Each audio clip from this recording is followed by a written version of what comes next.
Good morning, everyone. Once again, I'd like to welcome you to the OU Spirit Program, Day 3. And I truly do appreciate the fact that you are joining us today. Many of you have been with us for each of the days of the program.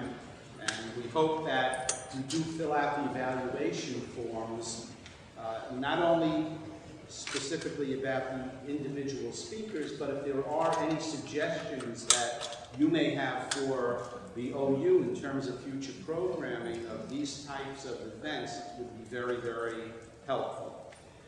Before we begin, I have to acknowledge the presence, although I know he'll not be happy, but of Rabbi Billet, the young Israel of Woodmere, who is joining us today. I wonder why, but I have no idea. And also a reminder to please either turn off your cell phones or put them on silent mode. I know that every week when Rabbi Billet is here with us in Boyton, I always send him an email, topics please. And I always wait for the topics to be emailed to me because there's always a little twist over there. So of course, when I looked at the topic for this morning, the Orthodoxy Union, Halacha, Orthopraxis, and Emunah in America, obviously, and I was an English major, I said, let me run quickly to the dictionary, because I know what the word union means, and I'm familiar with the other words, but praxis, so I looked up the word praxis, and I'm sure that Rabbi Billet will define that accordingly. So I'm not going to tell you because I may have looked up the wrong definition, but I think I'm pretty close to it. But without further ado, I'd like to call upon Rabbi Billet. Oh my goodness, and I majored in theater, so I get a real rush of applause. So take note on Shabbos. I know people get an applause after a sermon, but if you guys want to pull that one off, it'll really go a long way.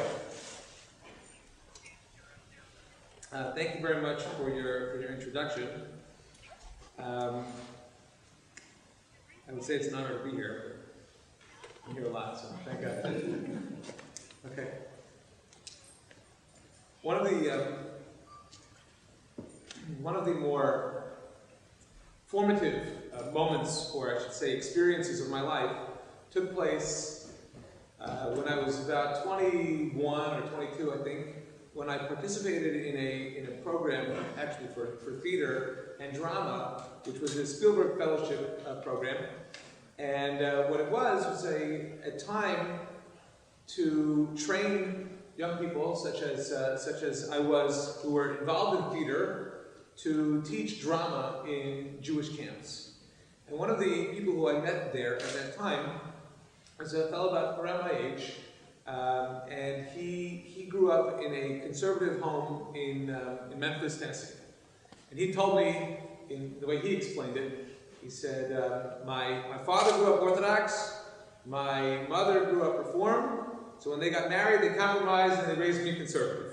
Okay? So we had many conversations over the years about different things related to Judaism, because of course we practice our Judaism differently. Being from the South, he has a different kind of upbringing than, let's say, where he brought up in the same way in the Northeast as I was. But he shared with me what he called a treatise written by Rabbi Harold Kushner, in which Rabbi Harold Kushner was defining, he's a conservative rabbi, in which he was defining the conservative movement. And my friend wanted to know what I thought about it. Okay, well, we'll leave it as it is. This is not the place to be talking about conservative Judaism and Reform Judaism. I'm here to talk about the Orthodoxy Union. But the point that Harold Kushner made in there, which you'll see in a moment, I think is in a sense a good way to define what Orthodoxy is. He said, if you were to ask an Orthodox rabbi to define Orthodoxy in a phrase. He could do it in 2 words: Torah or mitzvos. If you asked a Reform rabbi to define Reform Judaism, they could also do it in 2 words: social justice. And if you ask a conservative rabbi to define conservative Judaism, they'll have to give you a 48-page book. Okay, so that's Rabbi Kushner talking about conservative Judaism. But the point that I want to take from that is what he says about orthodoxy. Because to a large degree, what he says about orthodoxy is correct. That when we look at the orthodoxy union, as it were, we focus on Torah and mitzvos. Torah and mitzvos, Torah being the 5 books of Moses, the Tanakh, and all of the totality of Jewish knowledge, which includes, of course, the Talmud and the halachic codes, and of course the halachic system, and the mitzvos, which we're instructed to do in those texts and in those resources that define how we are to live our lives as Orthodox Jews, as it were. And in the title that David so eloquently explained, so there are 3 phrases which I think we're going to be exploring today, and that is halacha, orthopraxis, and emunah in America. Did you notice how that was also play on words in terms of a Jewish organization? Okay, I know there's a bit going on here, so I didn't want to go that far. But anyway, so it's these 3 ingredients which essentially define the Orthodox way of life.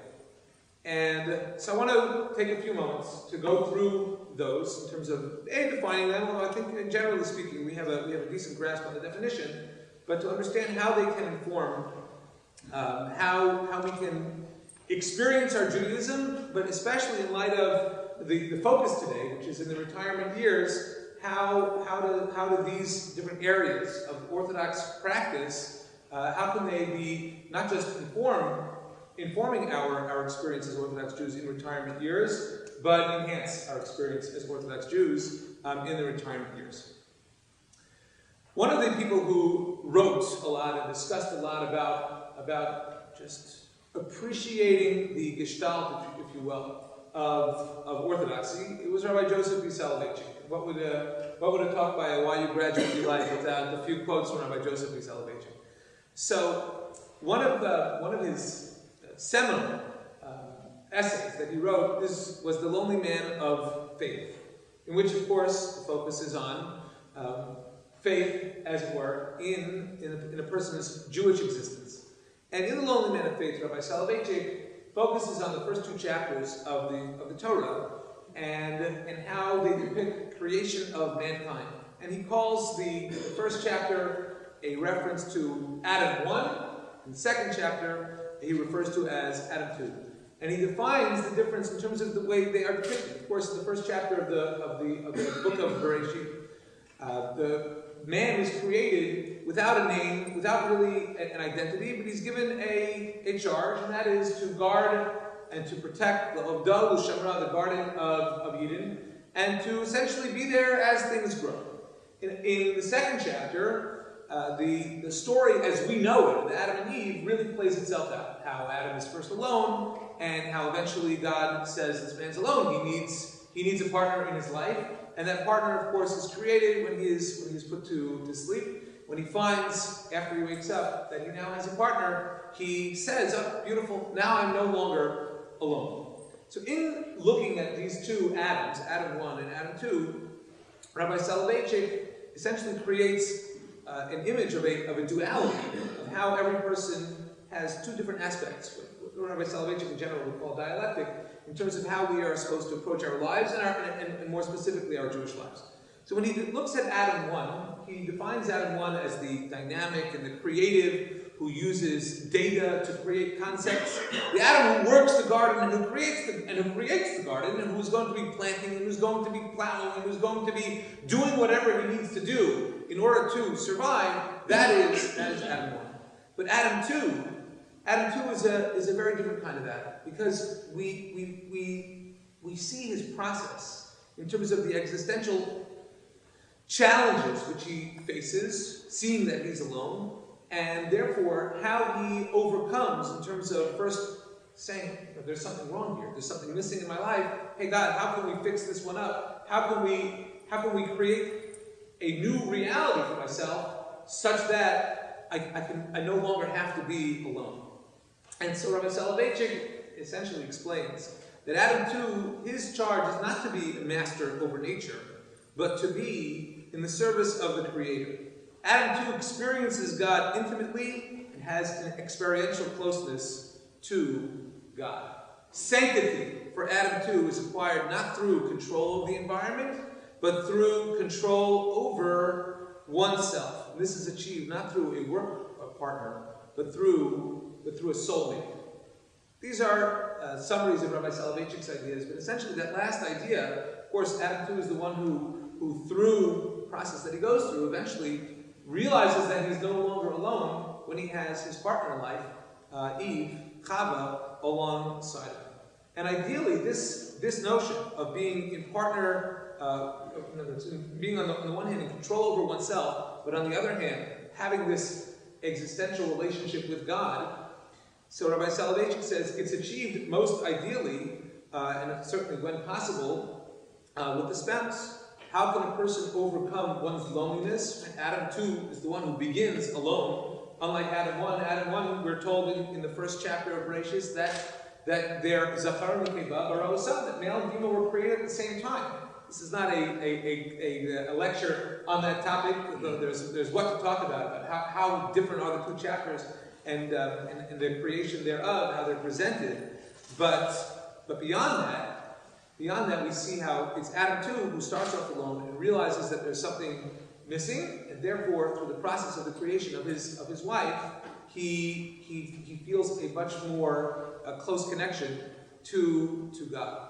Now, for people who go through the marriage and growth stage through marriage, so it's that union which helps them in an ideal world, of course, for as long as possible, to hopefully be on the same page through their growth as a couple, and also through their growth in their later years, through how is it that they experience their Judaism and their religion together, hopefully in their continued efforts towards achieving the highest relationship with God. Of course, the retirement years also makes it that some people are going to go about this alone, but that is also the lesson which can be taken from Adam too, as it were, because he begins in essence alone. He has some type of relationship. So for some people it works backwards, but the hope and the blessing is that when there are two people involved in the situation, that in the retirement years that they can go through the journey together. So getting back to our question, we're talking about halacha, orthopraxy, and emunah in America. So there was a book which was written a little while ago. I actually brought it just to illustrate the point, which is we're missing the point, which was written by Rabbi Dr. Gideon Rothstein, and he writes, "What's wrong?" The subtitle of the book is "What's Wrong with the Orthodox Jewish Community and How to Fix It." And in this book, Rabbi Rothstein, he asks the question. He says, "What is emunah? What does it mean to have faith?" Now, we live in a land, we live in a country where, especially now, with all the ability that any person who has an opinion could become published, or at least published on the internet, anybody who has an opinion now has a voice, and anybody who has a voice now becomes an authority.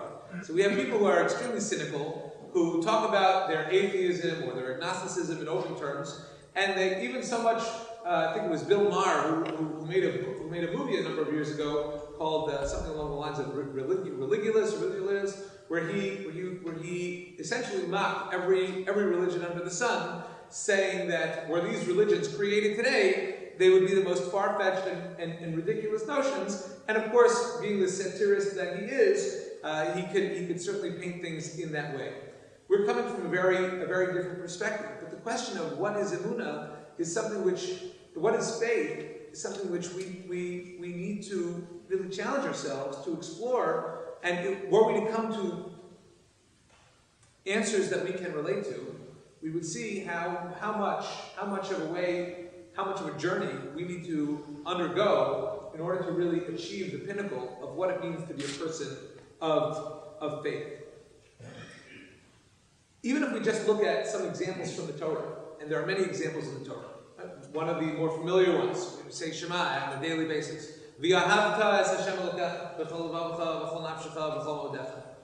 to love God. It's a mitzvah, it's a commandment. Love God with all your heart, with all your soul, with all me'odecha. And there are many interpretations of what me'odecha means, but not for now. So what does it mean to love God with all your heart, with all your soul? Rabbi Akiva had one example. Right? We know the story of Rabbi Akiva and his martyrdom at the end of his life. Rabbi Akiva said, I finally have the opportunity to love God with all my soul. And what does that mean? In the moment that I'm dying, I'm literally giving up my soul out of my love for God. Is that what it means? Do we need to die in order to demonstrate our love for God? Is that how it means to love God b'chol nafshecha, with all of your soul? Because if that's the case, then we can stop our lecture right now and have and we can all roll over and die. That's not what it means. That's not what it means to love with all your soul. It's certainly one interpretation, and for Rabbi Akiva, in that moment, that was the interpretation. But for us, we're talking about long lives. We want to live long lives. We want to enjoy. We want to have nachas. We want to continue to experience our relationship with God in this life. So what does it mean to love God with all your soul? There's a pasuk in Parshas Ve'esana. There's going to come a time, an opportunity, that you're going to lose your way. And the Torah says, that you're going to seek out God, and you're going to find God. When you seek out God, when you seek out God with all your heart and all your soul. There are numerous times in the Torah when we have such a notion that we want to seek out God with all of our heart, with all our soul. Towards the end of the Torah, Moshe is told, or he tells the people, you have to write out this song, Parshas Ha'azinu, or some say it's actually the mitzvah to write the entire Torah, and teach it to the Israelites, that they should put it in their hearts, put it in their mouths, that they should be teaching it to themselves and teaching it to their children, and teaching it to their grandchildren, that there is a notion that it's not just about reading the words of the Torah, taking what a mitzvah is and applying it to who we are, but applying it to the essence of what we are. That we're taking such a notion and we're redefining ourselves, not just as people who externally are going through certain motions, but who internally are people of faith. Even the messages to King Pharaoh, right? In all the parshas about the Pesach story, the Passover story, the Exodus. What was the whole idea that Moshe was giving over to Pharaoh? And what God says over and over again, why do we have to go through this? Why do the Egyptians have to experience the plagues? So that they will know that I am God, so that you will know that I am God, so that everybody should know that I am God. Is that really what needs to happen? It's pretty clear. Okay, you do something, it's a miracle. So why do you need to go through all the plagues? Because all the plagues are meant to be building up as a process to this understanding of what God is. We don't have that type of experience today. We don't see these open miracles in such a way, or open extraordinary events that go out beyond the realm of our reality to appreciate that in the same way. But it's in the Torah. The Torah tells us this. The Ramban at the end of Parshas Bo tells us that God made these experiences as a one-time event to inform us forever. We're supposed to be teaching our children over and over again throughout the generations of what God did at that point in time, so that we can all recognize God. And that's why we have the symbols in our lives. That's why we wear the tefillin. That's why we put the mezuzah on their door. That's why we mention Yetzias Mitzrayim, the Exodus from Egypt, in the Shema, and whenever we do, because it's through these reminders that we can experience God. What does it mean to experience God? What does it mean to have that faith? Rabbi Rothstein, in his book, he mentions the 6 constant mitzvahs. So of course, the Rambam Maimonides talks about 6 constant mitzvahs that a person needs to have. What are those constant mitzvahs to remember? I'm not going to go through all of them, but essentially they all are about believing in God, remembering that there is a God, that you're not supposed to have other gods before you, just having a fundamental faith that God is there. Can you take a look? It's harder to see from this perspective now with the Arab. But you look up there, we have the 10 Commandments up as a reminder. This is simple, the 10 Commandments in the window. And when we look at that, what's the first thing saying? Anochi Hashem Elokecha asher hotzeisecha me'eretz Mitzrayim. I am the Lord your God who took you out of Egypt. And so the notion of appreciating and understanding and recognizing that there's a God in the world and that He took us out of Egypt, and that He cares for us, and that He loves us, he loved Abraham, Yitzchak, and Yaakov, and did what he did for our people on account of that love. That's what the message of Anochi Hashem Elokecha is supposed to be. So how do we take that, God telling us that, and how do we embrace such a notion that God cares about you, and that God is in your life to inform our Jewish experience? Okay? That's about faith. When we talk about how, I'm going to give some solutions and some practical suggestions towards the end, but that's just with regard to faith. When we talk about halacha in our lives, so it's fascinating. The conversations come up all the time, certainly in person, and sometimes a lot over the internet as well. And nowadays, as we all know, the internet is information superhighway, and there's so many things which are accessible and available with the click of a mouse, the click of a button. And it just opens up our eyes to, perhaps in some cases, thoughts that we never had, or conversations which we need to have with others, and especially with regard to halacha. Halacha literally means a way of life. What is halacha, and how is halacha defined? So, of course, when we look at the Torah, I mentioned before Harold Kushner's definition, Torah and mitzvos. But Torah and mitzvos is a very general topic. Torah and mitzvos, commandments. Okay, so there are 613 commandments. But when we talk about everything that is halacha, the way of life that is Judaism, we're talking about a world much larger than just 613 commandments. And even were we to cut down the mitzvos, the commandments, which apply to most of us in this room, there are somewhere between 100 and 200 mitzvos of the 613, which are really applicable today. And many of them are don'ts. In other words, they're not even active mitzvos. They're losas, don't murder, don't steal, don't commit adultery, etc. So, but halacha has so much more than just the 613 mitzvahs. And there's a danger, of course, in halacha that I've experienced. I'm just going to give a few examples of where sometimes people take halacha and they make it into such a meta concept that they make Judaism all about that in and of itself. Okay, so first I'll just tell you a funny joke, if you will, just to give one example. There are many fights in many communities about the Eruv, right? The Eruv. Eruv is not something which appears in the Torah. It appears in the oral tradition. Okay? The Torah says don't carry on Shabbos. Okay? So it's certainly not to carry on Shabbos. We saw that in the story of the man, when the people are first told not to go out into the open to gather the man when the bread from heaven first falls. And Moshe even yells at them, "Why are you guys going out to get the man on Shabbos? You're not supposed to do that." Of course, the other story is the story of the wood gatherer at the end of Parsha Shlach, when he goes out and he, in fact, is killed for his transgression, which is also a topic for a different discussion. But Eruv is something which are talked about in the Gemara, and that's why in many communities, such as this one, Eruv has been put up and established to enhance Shabbos life, because for many people it would be very difficult to not be able to go out of the thing on account of all the different notions with which we are familiar. So the funny story about the Eruv, but it actually plays into what I'm saying, is when you have two Chavrusas, okay, Moshe and David.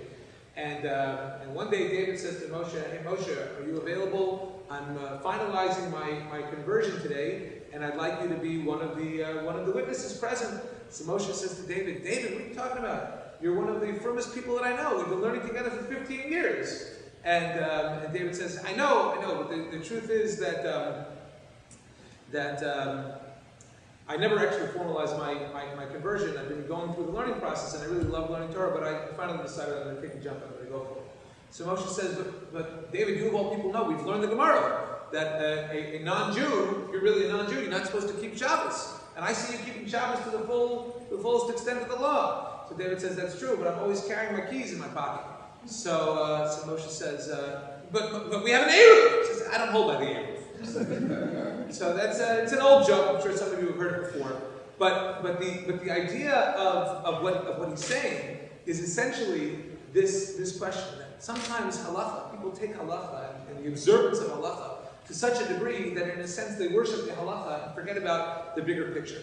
I was talking with my father up on the way up here. I gave the image a few weeks ago about if you want to give a cow freedom, put a fence around the meadow, That the framework of halacha is essentially a fence around the meadow, but it's a large meadow. Father gave the example of a basketball court. And what is a halachic existence? As long as you're on the court, there are different ways that you can play. Some people can take a jump shot from a distance. You can try to get a three-pointer. Some people score with a foul shot. Some people score with a layup. But one way or another, you're going to score, and there are different ways to score. As long as you're adding up to the points, you'll get it. I mean, any sports metaphor works, right? We just had the Super Bowl this past Sunday, and for those who saw it, you saw that you can score with a safety, you can score with a field goal, you can score with a touchdown, you can score with an extra kick. There's so many different ways that you can score, but the bottom line is that as long as you're getting those points, then you're doing something right. Because the main thing is to add to that list. But when it comes to halacha, there are some people in the greater world that we have who take certain aspects of halacha and they make it, I guess this is my own terminology, they make it in a sense their own religion. So I'll give you an example. I'm a mohel, as many of you know, and I was once took part in a conversation with a person who got into a debate with me over how mitzitza is done. Mitzitza is one of the acts of bris milah, which includes the drawing of blood after the actual circumcision. So we got into a lengthy discussion. I'm not going to go into all the details, but essentially, there in the halachic world, there are even more than two ways of doing mitzitza. But in this fellow's world, there's only one way. It's what we might call my way or the highway. And he viewed it that way, and I have a different way of doing mitzitza. And because of the way that I do it, he told people that I'm not fit to be a mohel, and that they should go somewhere else. Okay, he's entitled to his opinion. It doesn't really matter. But when I actually blogged about it, and somebody wrote me a fascinating, and it was really an uplifting letter, where because I told the whole story, and this guy writes me an email saying that the person who has that my way or the highway approach, he suggested that he's worshiping a different God than the one that we subscribe to. Because the halachic system is not a one-lane highway where there's only one way to go. You can either look at it as a 6-lane superhighway, where one guy can go a little slow, one guy can be passing lanes, another person might be choosing to go about it exactly the speed limit. In Florida, we know many people go over the speed limit. Okay, there are different ways that a person can go about the existence on that superhighway. But what's the goal of the superhighway is that I start at point A, and I'm looking to get to destination B, and as long as I get there in some way safe, perhaps with bumps on the road, some people might get a speeding ticket, some people might get into a car accident. Hopefully the car accident is just a bump and that people are okay. And even if it's more of a setback, but the point is that hopefully we get there in the end. That's the image. And this guy who wrote me the email said, it may even just be a dirt road in the back country where, yeah, there are different ways you can get there. It's the old slow and steady and slow. That's the way we always go. The tortoise and the hare. But there are bumps along the road. Sometimes there's a pothole. You have to go with the punches in terms of how things go. But eventually you're going to get there in the end. And it's important to understand that with the halachic system that there are different ways about going about doing it. Most people who are rational, who don't worship this God that they've created, with the example of mitzitza, will say, yeah, there are two ways, maybe more ways of going about it. That way's acceptable. They're both acceptable, and I prefer this way, you prefer this way, and that's fine. It's okay, because to bring the other metaphor back, they're both in the same basketball court. It's just a different way of scoring a basket. I'll give a few other examples. Rabbi Rothstein actually gives an example in his book where he talks about in Israel. There's a big controversy over going to the army. Right? You have obviously the secular Jews who go to the army. You have many what they call Dati Leumi, right? The national Jews, the Orthodox Jews. You even there's a group now called the Nahal Haredi. You have ultra Orthodox. There's a unit which has I don't know exactly how the army is broken down, but let's say they have several battalions part of this major unit. And I apologize if I'm not using the right terminology. And then, of course, there are those who say that the army not allowed to go to the army at all. Okay, and it's a big controversy. I'm not getting into the controversy per se. But the example that he gave is of a father whose son wanted to go to the army for a whole host of reasons, and he went to the army. And what did the father do? He said, going to the army is like leaving Orthodoxy, and he disowned his son. So the problem with that tale is, of course, that the father is so rigid and so unclear that there are different ways that a person can go about one's existence, but he drew a line in the sand and going to the other. Okay, now, it's hard for us to relate to such a notion, but there's an example of somebody who's looking at things from my way or the highway. Does everybody need to go to the army? It's not for everyone. Are there other ways to serve one's country? Sure, there are other ways to serve one's country. And again, that's not the discussion for here. But the point is that in his view, the halacha is that the army is trained. And if the halacha is the army is trained, then there's no other way to look at things. And when it comes to halacha, there is a lot more flexibility. I'll give you a different example. One of the big controversies of today in the medical field is when it comes to organ donation, is the question of determining the time of death. And the bottom line is that there are two opinions out there which are rabbinically sanctioned. One is that death is determined by brainstem death, what we call brain death, and the other one is cessation of the heart. And both have approaches which can be explained through Talmudic sources, and both have approaches which are certainly valid. Obviously, it's a very hot issue, and so there are some who are very vociferously for one way and vociferously against the other way. But the bottom line is you have a number of very prominent rabbis on both sides of the aisle saying that this is legitimate and this is legitimate. And of course, and I've talked about it here as well. We had a series on medical ethics several years ago in which this was one of our topics. But the idea of organ donation is much more possible if the acceptance of the time of death is through brainstem death and brain death. Of course, that's for both especially to be a donor. That's the better way. It seems to be a donor. Whereas on the other hand, to be a recipient, to be a donor after cessation of the heart, it's much more difficult for the organs to be viable in the same way that it is after brainstem death. A much larger conversation.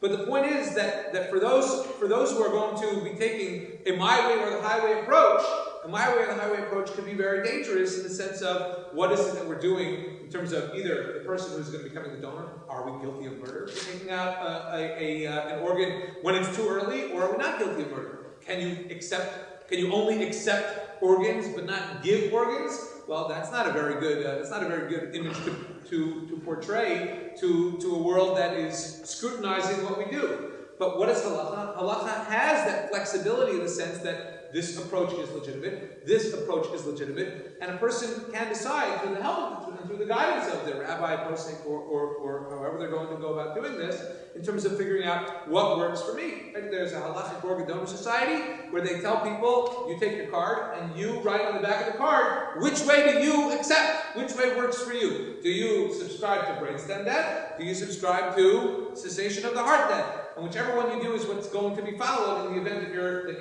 your body can potentially become an organ donor.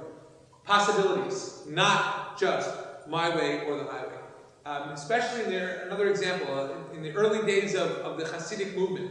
The Hasidic movement was viewed as controversial by many, most notably in the likelihood the Vilna Gaon, who viewed the Hasidic movement as being outside the pale of Judaism. Certainly outside the pale of Orthodoxy, but there weren't really other options at the time. Reform Judaism hadn't been created yet. Conservative Judaism certainly hadn't been created yet. So the Vilna Gaon viewed it as being outside the pale of Orthodoxy.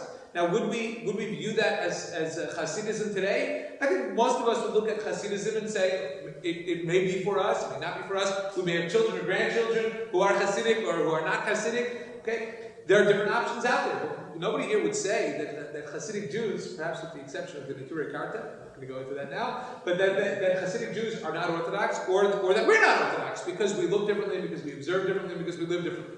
That's not the case. There are different ways that a person can get close to God. If a person wants to get close to God through spirituality, through davening and through learning, that's one way. If a person wants to get close to God through another way as well, there are other ways. I mean, there are some people I know who, through their preparations for Shabbos, that's their observance. That through the way they cook for Shabbos, through the way they clean for Shabbos, through the way they set the table for Shabbos, this is their observance, and that's a way to get close to God. That's a beautiful thing. Another example. If you're familiar with the Rabbi Hertz's Chumash, the one that used to be in all Orthodox synagogues before the Art Scroll Chumash took over. So the Hertz Chumash, in the introduction, he writes, this is an Orthodox Chumash, and the interpretations that you're going to find in here, many of them come from Orthodox sources, from rabbinic sources, or from Talmudic sources, or from the Middle Age commentaries sources, but some of them are going to be from secular writers, and I subscribe to the notion, as the Gemara says, that you can accept the truth from wherever it may be found, and that's how he comes up. And I think the Hertz Chumash, I personally think it's a great Chumash. There are those who never accepted it, and that's why Sansino came out with a Chumash which has interpretations only of the classic Rishonim, as Rashi, Ibn Ezra, Rabban, the Seforno, and others that they quote, because there were those who looked at the Hertz Chumash and said, "Oh, look, he's quoting secular scholars, and so it's no good." But if you read Hertz Chumash with an objective view, you see that his Chumash is absolutely from a traditional perspective. Not only that, everything which guided the way in which he created this Chumash was to attack biblical criticism, whose attempts were to undermine everything that our Masorah, our heritage, stood to represent. A similar example, Nechama Leibowitz. Nechama Leibowitz is largely viewed as a Bible scholar, but Rabbi Kuperman of Michlala would not let her teach there because she subscribed to the Hertz notion. The Hertz notion is accept the truth from wherever you find it. And if you read Nechama Leibowitz's commentary on Chumash, you see that she quotes people, obviously many great rabbis, but other great Bible scholars who were not necessarily observant Jews, who had something to contribute, either scholarship as historians or their scholarship as Bible scholars, and their contributions created the greater image of what Nechama Leibowitz was trying to teach. And nobody's going to accuse Nechama Leibowitz of being a non-traditional Jew. She was an observant woman for her entire life. And again, it's this notion of it's not my way or the highway, but it's that halacha has that flexibility. Now, at the same time, I'm talking about orthoprax. So I'm going to introduce another word. Okay, another word that you'll have to look up afterwards, but I'll tell you what it means anyway. Is what some people nowadays, when you ask them, what kind of Jew are you? So once upon a time, people said, I'm Orthodox, I'm Reform, I'm Conservative, I'm Reconstructionist. So nowadays, you hear, I've heard this phrase a lot. I'm orthoprax, and the other one is I'm flexidox. Okay, flexidox. So what these things have in common is either the first half of orthodox or the last half of orthodox, and it's like one of my sisters at one point was a vegetarian, but when she'd come to our house and they had chicken soup, she'd say, "I'm a flexitarian." Okay, so yeah, people make choices. What is it? How do you go about the decisions that you make in terms of how you live your life?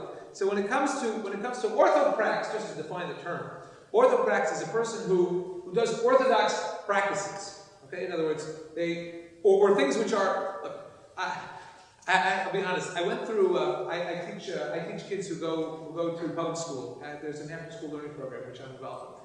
So with a group of them, I took a lengthy list of mitzvahs, and I went through them. And I said, "All right, kids, we're going to go through these mitzvahs, and I'm going to ask you the following question: of the mitzvahs which we have here, how many of these do you view as being an actual religious observance, or something which is sensible, something which makes sense?" And we went through them, and a list of about 25 mitzvahs related to relationships. Okay, I think about 3 of them we classified as being, that's something religious people do. Okay, otherwise they were all things which are not specifically religious. What makes them religious is that they are mitzvahs, that they are commandments, and that the Torah prescribes them. So when it comes to orthoprax, I have to be careful. When I work with boys for bar mitzvah, in terms of preparing them, so one of the things which a boy who's turning bar mitzvah is going to get is tefillin. So I like to say to the boy, you're going to be taking tefillin. A tefillin, you may view it as a religious article, but the bottom line is, it's a mitzvah.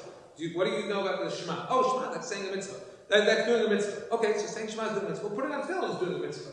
It's not something which has to be religiously motivated, though most people identify it as a religious act. So what is it? What is an orthoprax? Somebody who does things which are viewed as religious or orthodox actions. Okay, so coming to shul on Shabbos, coming to an Orthodox shul, keeping kosher, certainly in public. But somebody who's orthoprax will do all those, but at the same time, after they go to shul on Shabbos, they'll go home and they'll do other things which are not Orthodox practice. Orthoprax is a public life of Orthodox practices. Well, at the same time, I do my own thing, and that's not necessarily following along the lines. Flexodox is sometimes I'm involved, sometimes I'm not involved. Whenever it works for me, right? And sometimes I eat my chicken soup, even though I'm a vegetarian, and sometimes I don't eat my chicken soup because there are other options around. Or my steak, or my hat, whatever it may be.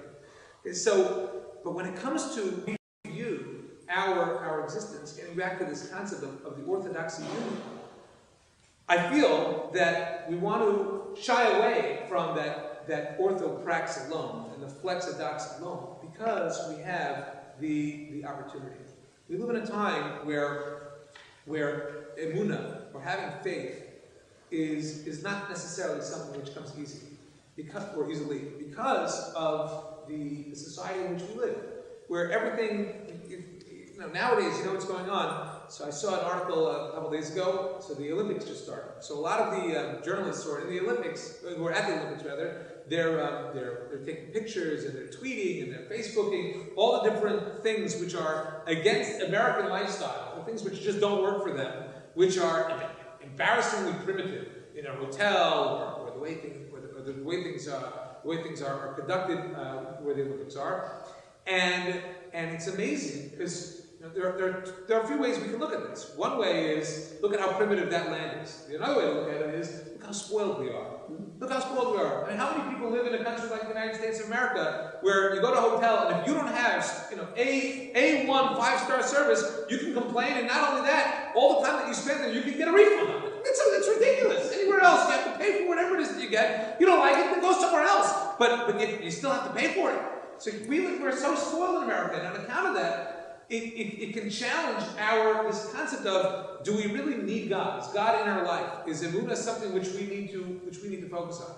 When you look at the points which I mentioned before from Rabbi Rothstein, where we're talking about these notions in the Torah, we have to ask Hashem L'kecha, you have to love your God, and you're going to seek out God, and God's going to become part of your life.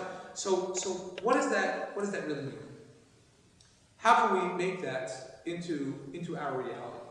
So, just to give another example from Rabbi Soloveitchik, another one of Rabbi Soloveitchik's great essays is Kol Dodido Fake. And in Kol Dodido Fake, Rabbi Soloveitchik differentiates between the two types of people: the man of fate on the one hand, and the man of destiny. And the example which he gives is of a boat which is sinking, where the captain makes an announcement: "Folks, we're on the Titanic; it's sinking. Everybody, each person for themselves, and good luck." And the man of faith goes down to his room and says, "Okay, the boat's sinking. That's it. We're going to sink. We're all going to die." But the man of destiny says, "No. Is that really what my destiny is supposed to be?" He goes over to the captain and says, "Well, what can we do?" And the captain says, "Well, we've tried everything that we can, but it hasn't worked. The boat's going to sink." So the man of destiny says, "Well, that's not what my destiny is going to be. Can we try something else?" And tries to come to a solution in order to achieve that survival, so that he can continue to live his life as a person of faith. And Rabbi Soloveitchik's conclusion, just like in the lonely man of faith, is that every man is a combination of Adam 1 and Adam 2. When it comes to being in Kol Dodido Fake, Rabbi Soloveitchik says every person is a combination of a person of faith and a person of faith and a person of destiny. Because sometimes there are good qualities to have with both. A person of destiny is going to take the bull by the horns and is going to say, where am I going with my life? What am I aiming to achieve? And as we're talking to retirees, what am I aiming to achieve in my retirement years? Hopefully retirement years will last, what's the retirement age? 65? So hopefully the retirement years will, in good health, should last for 55 years, right? Until 120. So that's a long time. That's a lot longer than non-retirement years. So what are you going to do in all that time in terms of becoming a person of faith or a person of destiny? A person of faith will say, you know what? I've done it. I have nothing more to achieve. I have my life. I have my shul. I have my kiddush, and everything that's good for me, and that's all. I don't need to do anything else. But a person of destiny says, no, there's a lot more that I need to achieve, that I need to accomplish. Take a look at Rabbi Akiva. Rabbi Akiva is a great example. That on the one hand, when was Rabbi Akiva a person of faith? Rabbi Akiva was a person of faith at the end of his life, right? Where he says, They're killing me because I'm a Jewish rabbi. All right, let me die because I'm a Jewish rabbi, if that's what has to happen. There was no way out. It's not like he was going to say, you know what, I'm not going to be a Jewish rabbi anymore, so leave me alone. He accepted that fate. But on the other side of Rabbi Akiva's life, remember that Rabbi Akiva, until he was 40, was an Amaritz. He knew nothing. And what happened was something lit a fire under him. Was it his wife? Something lit a fire under him. He said, I'm going to become somebody who's going to learn. My destiny is to become somebody much greater. And we all in this room knew a lot more than Rabbi Akiva knew at age 40. And Rabbi Akiva, by the time he was 64, was the greatest scholar of his day. So, what are a few more practical solutions? What are a few practical solutions that we can have? How we can create this orthodoxy union of an adherence to halacha, at the same time having that, not flexodoxy, but flexibility in terms of how we can view the halachic challenges which we have. How can we take our emunah, our faith, to a higher level? And how can we take our orthoprax and make it not just orthoprax, but a full existence of an orthodox existence, considering that we're talking about the orthodoxy union. I studied in Gush Etzion, and there the Rosh Yeshiva is Rabbi Rabbi Lichtenstein's practice. My father was a student of his, but I never attended his shiur. But one of his practices is, at the beginning of the year, to open up the Gemara that the yeshiva is going to be learning, and to come up with some ridiculous notion of how many pages they're going to be covering that year. Realistically speaking, in most Gemara classes that really delve into the Talmud, they'll cover 15 pages a year. Maybe. Rabbi Lichtenstein would say, all right, boys, we're going to cover 50 pages, 50 blot in the Gemara, 70 blot in the Gemara. And the whole class laughs, and they say, yeah, right, of course we're going to do that. And somebody asked them, why did you say that realistically, we're going to cover 30 pages? So Rabbi Lichtenstein's answer was, well, if I say 30, then we'll only do 15. If I say 70, then hopefully we'll do 50. The point is to set goals much higher than even if we know that realistically speaking we're not going to be achieving. If we set our goals much higher, then we have a much better chance of achieving higher goals than the status quo with which we're so used to. Let me give a different from the Torah. We can ask a similar question. You know, towards the end of Avraham Avinu's life, Avraham Avinu had the last of his tests was the Akedah, the binding of Yitzchak. Now, Avraham Avinu, we don't know exactly when he discovered God. I've done a little research on it. The oldest that he was, it seems, from the sources that I found, is that he may have been 50. Another opinion is that he was 48. Another opinion is that he was 40. Another opinion is probably the most famous one is that he was 3 years old. But let's assume for a moment that it was 50. Okay, Avraham Avinu, the first time he appears on the screen in the Torah is at age 75, to the best of our knowledge. He's 75 at that point. This is at least 25 years of monotheistic existence, and yet it's the first time he appears on the stage. And it's only at his last test, after he's gone through everything that he's gone through, that Avraham Avinu is told by God, as he's about to slaughter his son, now I know that you are God-fearing. What do you mean, God? Now you know that I'm God-fearing? Where have you been all my life? I'm 100. How old is he? Depending on how old Yitzchak is. He's at least 13 years old, according to Ibn Ezra. Maybe even as old as 137, according to Rashi. So Avraham is a pretty old guy. Only now God knows that he's a God-fearing person. So the idea is that for Avraham Avinu, even Avraham Avinu had a ways to go. Even at such an advanced age, Avraham Avinu could still reach a point where God could say, now I see, because you've continued to achieve, and even more so, you can build upon what's been achieved at this day. So it doesn't matter that Avraham Avinu had been a monotheist for so long. It doesn't matter that he'd been clearly a God-fearing person, at least from the age 75 that we know. It could have been 50 years since he appeared on the stage. It doesn't matter. Avraham still had places to go and what to do. I'm going to conclude with a story and just a couple of final messages. When I was first married, my wife and I lived in Forest Hills in the Pink Jewish Center. We went to the Pink Jewish Center where Rabbi Grunblatt, who just passed away a little while ago, was the rabbi. And one Shabbos, Rabbi Moshe Tendler came to be the scholar residence. And I remember him saying at that point in time, the large clientele of the Queens Jewish Center, just on kind of the community demographics, was retirees or people who were at that stage. It was upper 50s, 60s, 70s, etc. People who were in their apartments, and that's where they were, or in their homes. And Rabbi Tendler made the point. He said, there are some people who when they get to retirement age, they just go to the status quo and they kind of coast. But he said, he gave an example of somebody who he knew, I don't remember, who was in his 80s or 90s, which Rabbi Tendler described as being busier now than he ever was in his life, in his retirement. Why? Because he's getting up in the morning to go to shul, then he has a daf yomi, and then he has another class, and he's driving somewhere else to go to a different class, and then he has, and it's not just about learning Torah, but it's about filling life. Now, I don't need to tell anybody here how to fill in your days. I know that everybody here has finds, I've heard David say on numerous occasions, I thought I was going to come down here and retire, I'm busier than I ever was before. Okay, may that be a blessing. But how are we busy? How are we informing our retirement? Rabbi Tendler's point was that we can fill it with intellectual stimulation and, of course, religious stimulation. So just a few points to conclude. Take 2 more minutes. When it comes to one of the things which we focus on, we're in a shul, is davening. And there was a point in time, I'm sure for many people, that your life is governed by the train clock, right? And when the train schedule and the commute, and then when you're going to get to work. And so davening on a weekly basis, davening on a Shabbos basis was more, we got to get out of here. Let's finish up, 25 minutes, chick-chock. Or as they call this, a minyan in somewhere in Queens, which they call the matzah minyan, right? Because it takes 18 minutes from start to finish. So when we're in our retirement years and we're going to be focusing on our davening, one thing which we can do is we can take our time. We have to remember that we can focus on the words. We can appreciate what it is that we're saying.